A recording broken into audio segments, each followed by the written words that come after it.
Miso, no? Can you please? Okay, I can get it already. Okay. Ow. What did I do wrong? Okay. And then 2. But the water didn't boil yet. It's not going to. That's okay. There's a reason, because I leave it in here until it starts to boil. And when it starts boiling for like maybe a minute, I take it completely off the oven. And let it sit. And it cooks by itself, and that way it doesn't get mushy. Same with any noodles. I let it get boiling, then I take it off the flame and just let it sit for 5 or 10 minutes. And it will automatically cook. And it will be firm, but soft. New tips. I'm the one that's been the cook in the family. I'm the one that's cooked a lot of different stuff too. So usually I need to see if I can find another lid for that. So I'm surprised you didn't like learn some. Like, you know, I think every day is different. Like, but didn't you go to culinary school or something? I did, but I didn't finish. Oh, okay. But you know, some of these things I think is kind of, or maybe it's just my own way of cooking. I don't know. To me, it just makes sense. But, and again, part of it has to do with, you gotta understand, I always had a lot of kids in my house. So I was always doing like 3 or 4 or 5 things at one time. And so the goal was to make it fast and easy and still taste the same as what you're used to on it, but make it faster and easier, okay? And the same with my lasagna. I use a Hunt's chunky vegetable spaghetti sauce. So it has, because it has zucchini and vegetables in it, greens and stuff in it. And I use that instead of regular whatever. So Yeah. again, I don't know. I take a lot of shortcuts, but it works, you know. So, and I just doctor it up. I put my own spices and things in it, and then I use it as a base, and then I change it up to taste the way I want it to taste. So.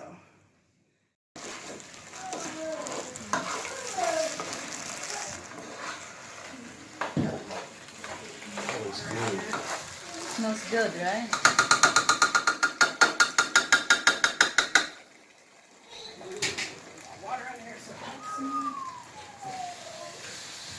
And this is where it's kind of a hard thing to do to tell, because I don't put all of the water in at once because I want it to soak and boil down. So because then you don't want it to be too, because Mexican sopa is not wet. It's a drier rice normally. I actually probably make mine a little wetter than most of them do. But yeah, I want it to. But see, it's got like kind of a light color now. It's not all red. Yeah. So what we need to do is, like, one time you come over and then I'll tell you, and then you can do it. Don't throw your baby. It started quite boiling yet, so I just look. Yeah, because that kind of noodles is easy to cook, so. Yeah, that's why you don't want to leave it on too long, because then it'll get too mushy. 1 minute. And then. Yeah, I let it boil just a little bit. So any kind of pasta, Any you do kind of that? pasta. I do it on macaroni elbows, the egg noodles, any pasta. I do that. And that's why mine. First of all, that's one reason why mine's pretty consistent as far as texture and stuff, because that's my formula. I don't even know how I started doing that. I think I started doing it. It probably happened as an accident, just because I was like needing an extra burner, so I took it off for a minute, set it aside, and then it cooked. Oh, well, new way of cooking, you know. And that's how a lot of my stuff comes by. Or like somebody new comes to the house, and you know, I have 10 kids already, and 2 more show up. Oh man, what am I gonna do to make 4 pork chops work? I make this dish my kids call it the pork chop stuff. But basically, I brown pork chop, then I put green beans and crushed tomatoes in it, and some like rotel in it, and some spices and everything. That's really, really good. I usually make my own salsa for that, like my own sauce for that. It's so freaking good, and it's very simple, but it's one of those favorite dishes. Again, something that a lot of kids will eat. So if they don't like, especially if they're picky eaters. Do you like eggplant? Yeah. Oh, I make this really good. I don't know. Now me, I like my eggplant and my squash and stuff very, very soft. A lot of people just barely saute it. I like it soft, soft, soft. Oh, we're the same. We're like soft vegetable. Yes, I don't like it too hard and crunchy. Ah, no, I Very don't raw. like soft. I mean, for the eggplant, I want soft, but for the Yeah. rest, I want crunchy. See, I don't want it. So I make this one eggplant, and again, this is something that I kind of just throw together. Just because I looked at, I started out with, Indian food has an eggplant dish called Bertha, and it is like the Asian eggplants, so Indian eggplants, the little ones. The purple one. The purple one, the little ones, not the big ones, but the little ones. And it's for with tomatoes and different spices and everything, and you make it. Well, and then I went on a cruise, and they did some saute eggplant with onion and red pepper. And I was like, ooh, I like that. So now, and it kind of depends on what I have in my refrigerator at the moment. But I usually like slice up eggplant like in long julienne slices. But I saute onions like julienne or there, and saute them first. And then I put sliced yellow zucchini and yellow squash. I throw that in there. I put roasted red peppers in there. A lot of times I put mushrooms in it. And then I also put like rotel, like the chilies and the tomatoes, and I put it in. I let it like cook. I put like the juice from olives. Sometimes I even put olives, the green olives in it. And then I put some like cumin, some coriander. Like I put fresh cilantro with it at the very end. I put fresh cilantro on it. And I don't know, it just turns out really good. And even my daughter-in-law, Bailey, she don't like a lot of vegetables, but she'll even eat that. And she puts Italian dressing on it, like drizzle a little Italian dressing on it. It's a whole different flavor. Oh, really? Yeah, so, yeah. I don't know, I'm like a food person. So They're then getting little brown on that. Yeah, they are just about done. Yeah. Just like maybe 5 more minutes. So I think maybe like 30 minutes, something like that.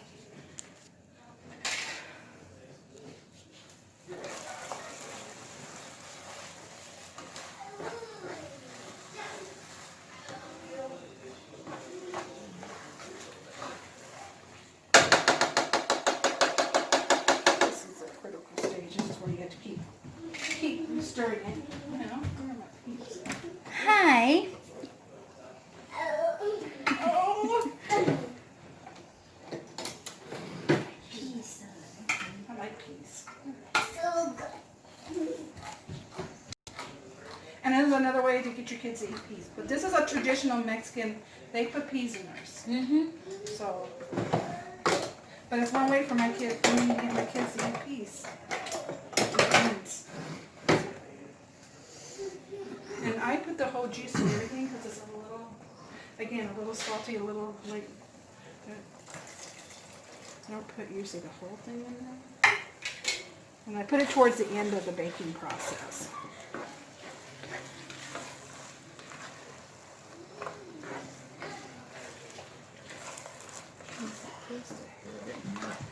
I need this a little bit more tomato sauce in it because it's a little light. Just put, yeah, I put so much liquid in it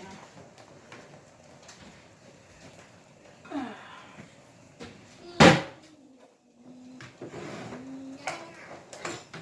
So again, see, that's what I'm talking about, like recipes. It's hard for me because I just look at it.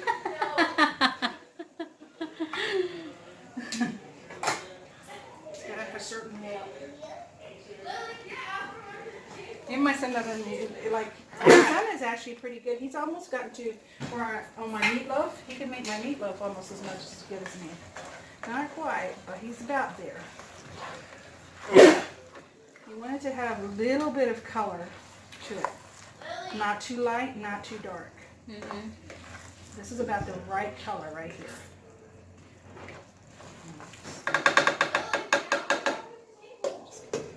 Stirring it because to the point now where it'll just stick otherwise. Okay, this is a big one. It's gonna be off. Then my mouth. So that's probably about really close to done. Okay.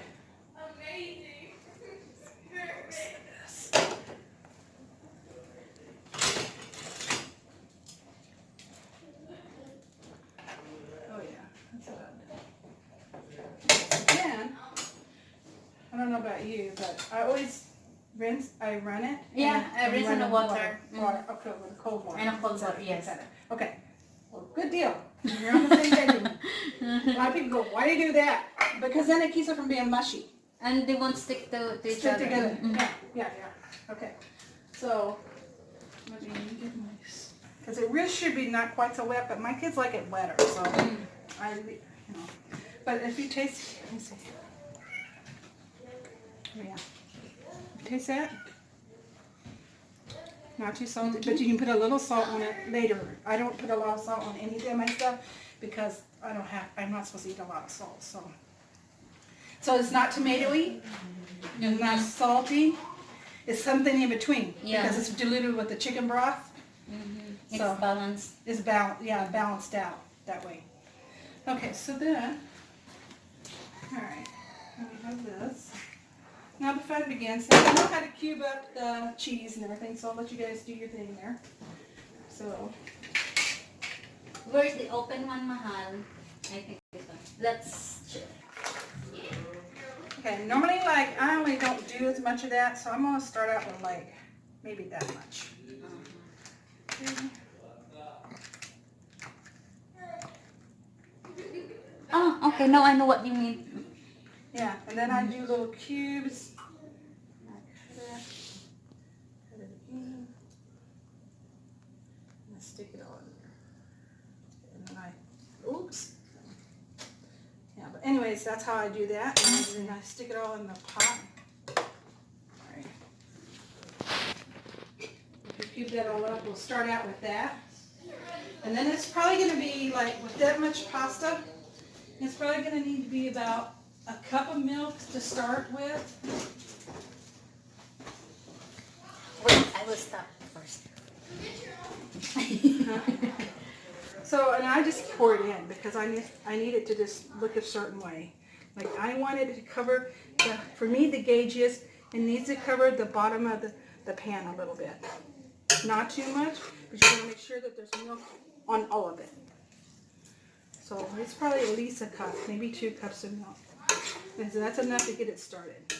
Then you're going to start putting your cheese in there.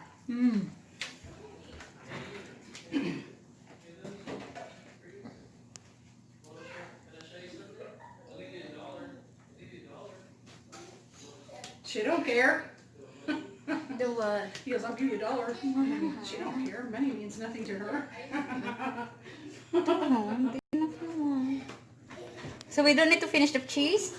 Yeah, well, let's do the start out with that and see how it works. We might need all of it because there's a lot of pasta here, but maybe not. So you want me to put it there now or Yeah. later? Yeah, put it all over here now. Because we're going to just start. Yeah, let's start out with that. And we're going to stir. And I said that's why it's important to get milk on the bottom. And we're probably going to need one. Thank you, Mahal. Because that's the key to it. It's the milk ratio.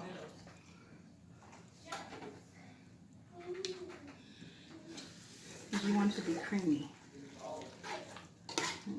Yeah, you're probably going to need the rest of that cheese. Okay, I will. Because they like our macaroni cheesy.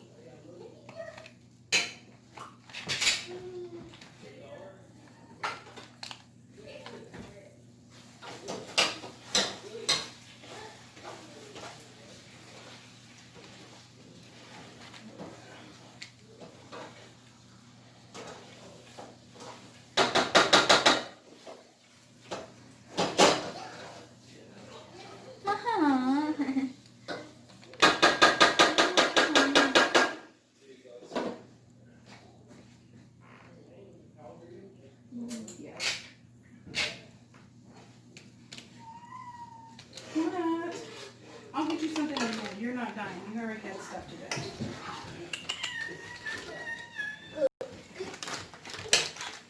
I kind of just let it. I don't like work it to death because I want to make it mushy. I kind of let it sit for a little bit.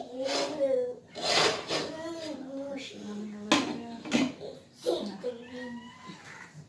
Oh, you have money? Can I borrow?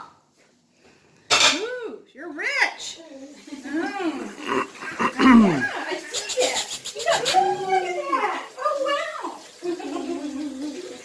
Careful. Huh? I can smell it. Now you smell that enchiladas? When you start smelling them, it's probably done. Oh, wow. Perfecto. Yeah, perfecto. Perfect. So, Sweet tea. I don't usually do Yeah, it. it smells I'm one of good, those people that Mohan. wash as I go, but it's kind of hard to do that when you're teaching I someone. don't know where to go. Trying to get a drink. What's that? Is that salsa? It's the enchilada sauce. So if you want more sauce on it, you can. That stuff looks good. Show. I haven't had enchilada in a long time. I haven't made chicken enchiladas for a while, so I was like, you know what? I'm gonna make some chicken enchiladas or something. I don't even remember how it's supposed to taste anymore. That's what I remember. So see that the milk is a little bit on the one. So you want to make sure that you're getting the milk distributed up inside of there and then putting the cheese down towards the bottom. So it starts melting good. I'm going to turn it off because that should just about be done too. We're almost We're done. almost done. It takes so much longer when you're having to like teach somebody how to do everything. I'm normally one of those people that's like, I would have already had this done like a long time ago. I would have been done. Like, I'm just taking naps and then waking up to another flavor. Going, oh, that smells new. it's good. So I just keep stirring in where the cheese gets more distributed at the bottom. They like cheese. Now I will tell you, this is another good way. James, this is one of James's favorite. You can use egg noodles to do this.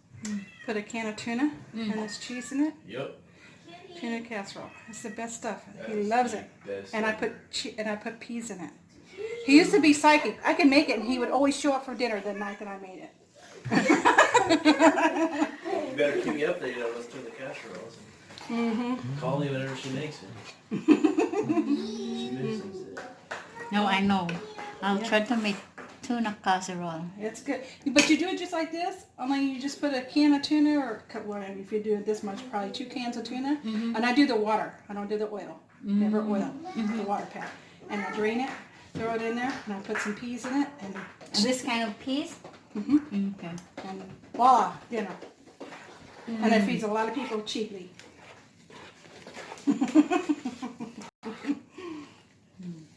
Again, kids Ate knows all your favorite, huh? So I think sometimes I need to ask Ate. because he lived with me, and like I pretty much raised him, and he even when he was grown, he lived with me a lot. He stayed Oh yeah, you told me that you live with to her, right? For how many years or a months? lot. Until he got kicked out. I won't stay out all night. Apply diapers.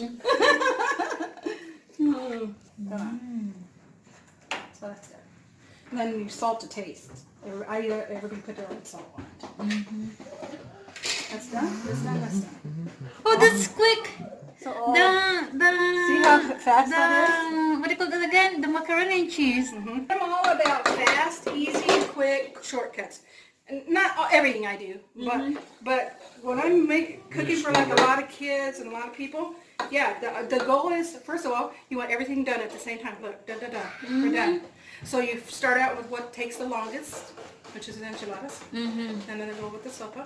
But then again, you kind of have to know how long these things take. Yeah. But see, everything's pretty much, and now the rice is, it's not as dry as normal sopa is, but I like it like this. My goodness, this was so quick. Yes, very quick.